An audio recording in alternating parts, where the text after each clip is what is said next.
2013 წლის ტურისტული სეზონისთვის ახალი სარეკლამო საინფორმაციო მასალები მომზადდა. 18 სახის ბროშურა რეგიონის ტურისტულ პოტენციალს ასახავს. მათ შორისაა საინფორმაციო ბუკლეტები, ფრინველების დაკვირვების, ღვინისა და სოფლის ტურიზმის შესახებ შეიქმნა მუნიციპალიტეტების გზამკვლევებით. მასალები სამენოვანია და ვიზიტორებს ინფორმაციის მიღება ქართულ, რუსულ და ინგლისურ ენებზე შეუძლიათ.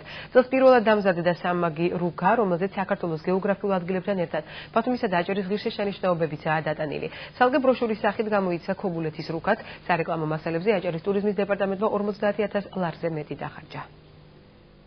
შეიძლება აღნიშნოს რამოდენიმე კონკრეტული ბროშურა, ანუ ეს არის პირველ რიგში სოფლო ტურიზმის ბროშურა, სადაც ჩვენ შევიტანეთ ის აღრიცხვული გესტჰაუსები, ეგრეთ წოდებული, ანუ სასტუმრო სახლები, რომელსაც აქვს იმის პოტენციალი, რომ ტურისტი მიიღონ. ეს არის ასევე ბათუმის მუნიციპალური ტრანსპორტის ბროშურა.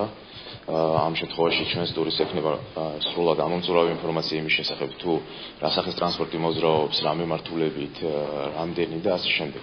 გაიზარდა როგორც თვითონ მრავალფეროვნება, ანუ სახეობა ამ ბროშურების, ასევე ინფორმაცია, რომელიც მასში არის მოთავსებული. ინფორმაცია განთავსდება არა მხოლოდ ტურიზმის საინფორმაციო ცენტრებში, არამედ სასტუმროებშიც და დამსვენებელს საშუალება ექნება მისთვის საინტერესო ადგილი დამოუკიდებად და უფრო მარტივად მოძებნილსა ნეტვიოს.